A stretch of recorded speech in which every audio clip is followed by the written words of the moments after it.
Sebelumnya, mari kita memperkenalkan diri kepada pembela 1, 2, dan 3. Silakan untuk memperkenalkan diri. Selamat sore, nama saya Didier Rizky Pratama, NIT 24335563, absen 29. Selamat sore, perkenalkan nama saya Faik Faizi Halid dengan NIT 24335577. Selamat sore, perkenalkan nama saya Muhammad Dani dengan NIT 2455 Dan ada juga judul kepada kita yaitu Trio Putra Mulyadi. Selanjutnya isu yang akan didiskusikan tentang yang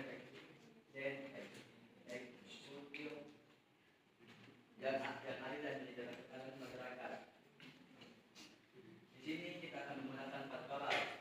Saya Tatang Firmansyah sebagai moderator yang akan memandu berjalannya diskusi kali ini. Mari kita dengarkan pandangan dari 3 pembicara dengan perspektif yang berbeda.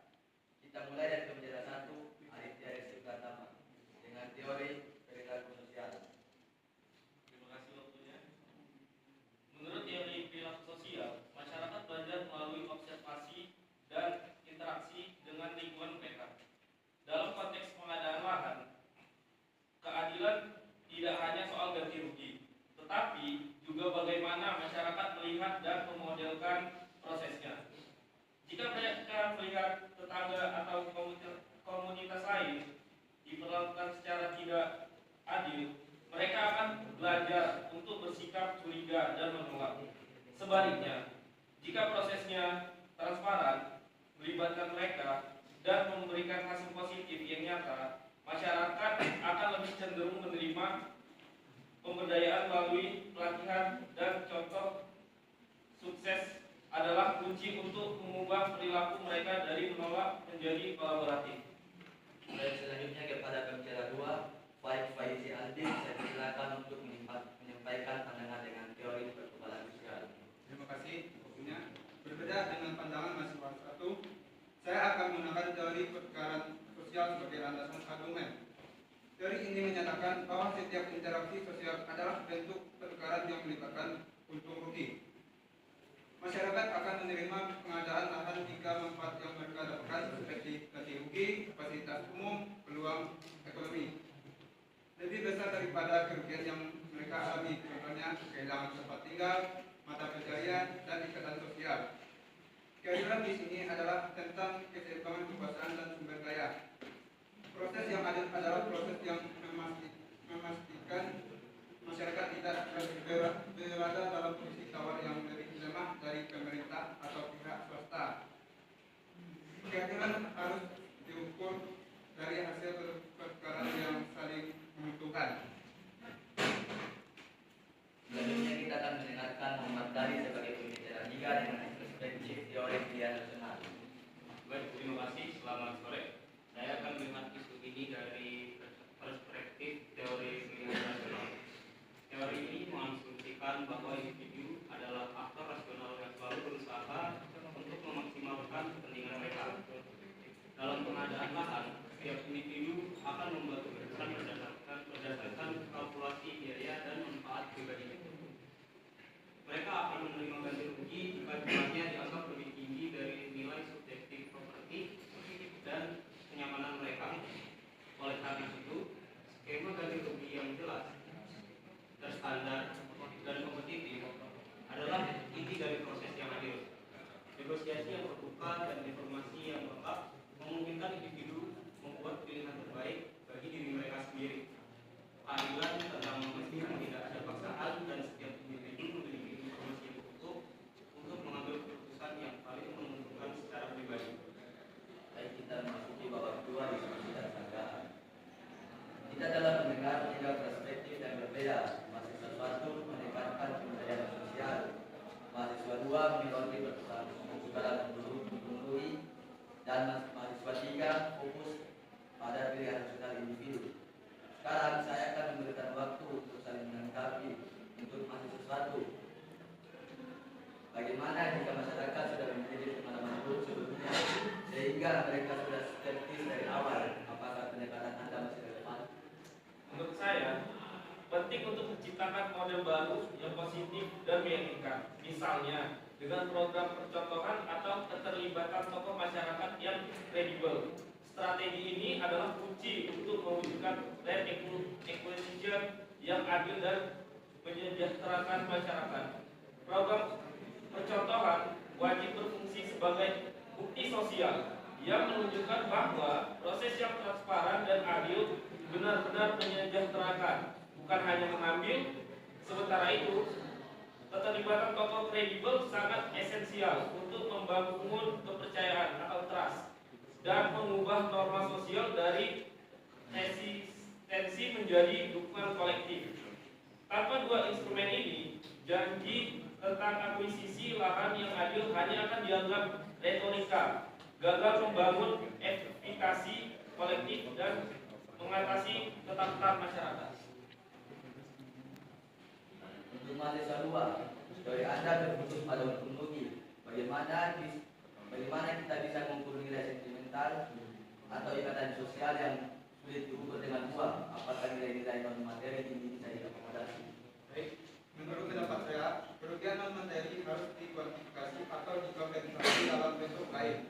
Misalnya pembangunan fasilitas komunitas baru dan bahwa kompensasi harus mencakup biaya psikologis dan sosial. Untuk mahasiswa 3, asumsi bahwa semua individu rasional bisa jadi tidak terlalu benar, terutama di tengah tekanan emosional dan kesetiaan. Bagaimana teori Anda bisa menjamin keadilan jika individu tidak selalu mampu membuat pilihan yang optimal? Baik, terima kasih. Peran pemerintah adalah menyediakan informasi yang transparan dan lengkap, serta mengusahakan agar ada mekanisme negosiasi yang adil, sehingga individu meski di bawah tekanan, mereka memiliki alat yang memadai untuk membuat keputusan yang rasional. Baik, terima kasih atas jawabannya. Kita akan memasuki babak ketiga untuk tanggapan saling bilang dan mahasiswa. Kepada para mahasiswa saya silakan untuk saling menanggapi. Dari mahasiswa, Untuk mahasiswa 3, menasumsikan semua orang rasional berarti mengabaikan ketidaksetaraan kekuasaan. Seseorang yang miskin tidak punya fungsi tawar yang sama dengan pemerintah, sehingga pilihan rasional mereka sering kali terpaksa. Baik, justru karena itu, mekanisme ganti rugi harus dibuat standar dan tidak bisa ditawar secara individu untuk menghindari manipulasi. Ini justru melindungi mereka yang lemah. Fokus pada ganti rugi individu mengabaikan dampak kolektif, komunitas bukan hanya kumpulan individu. Jika sebagian besar merasa tidak adil, sentimen kolektif ini akan mempengaruhi keputusan individu lain. Hal ini menciptakan norma sosial negatif, di mana penolakan menjadi perilaku yang diharapkan dan didukung secara kolektif, mengabaikan kohesi sosial dan trauma kolektif. Akibat relokasi adalah kesalahan fatal. Akibatnya, alih-alih mencapai keadilan, pendekatan individualistik hanya akan memicu konflik berkepanjangan yang pada akhirnya menghambat pembangunan, sebab biaya sosial dari perpecahan komunitas jauh melampaui biaya kompensasi finansial. baik, kita akan memasuki babak keempat. Kita telah mendengar berbagai sudut pandang. Sekarang mari kita dengarkan pandangan akhir dari masing-masing peserta mengenai bagaimana mencapai pengadaan lahan yang adil dan menyejahterakan. Pada mahasiswa 1 dan 2 dan 3 saya persilakan. Menurut saya, solusi terbaik untuk mencapai land acquisition yang adil dan menyejahterakan masyarakat harus berakar pada pemberdayaan komunitas dan komunikasi yang berkelanjutan. Pemerintah harus menjadi model yang baik dengan menunjukkan transparansi penuh dan integritas di setiap tahap. Komunitas harus diajak terlibat sejak awal, diberikan pelatihan keterampilan baru, dan diperlihatkan contoh sukses dari proyek lain untuk membangun kepercayaan, untuk menjamin keadilan yang berkesinambungan. Pemerintah juga perlu menawarkan skema ganti rugi adaptif yang melampaui uang tunai, seperti kepemilikan saham minoritas dalam proyek atau fasilitas kredit usaha.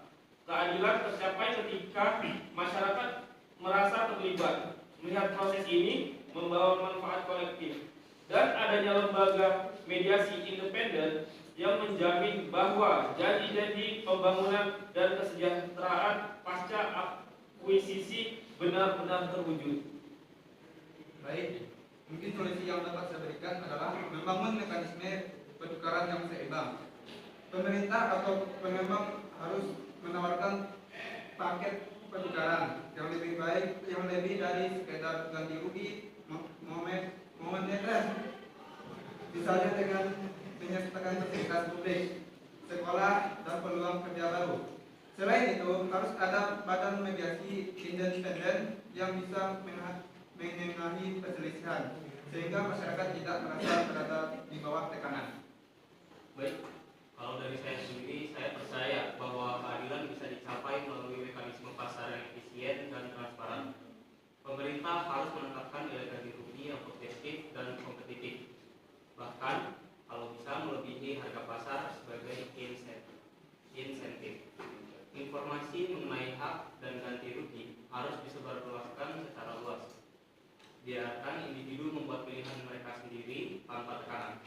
Karena pada akhirnya setiap orang tahu apa yang terbaik untuk dirinya sendiri. Terima kasih. Terima kasih atas penjelasannya. Baik, kita dalam melihat bahwa keadilan dalam pengadaan lahan bisa dimaknai dari berbagai sudut pandang, sebagai proses pembelajaran, sebagai pertukaran yang seimbang, dan sebagai pilihan rasional individu. Ketiga teori ini meskipun berbeda, bisa saling melengkapi untuk menciptakan pendekatan yang lebih realistik dan adil. Dengan demikian, berakhirlah debat kita sore ini. Semoga diskusi ini bisa memperkaya pemahaman kita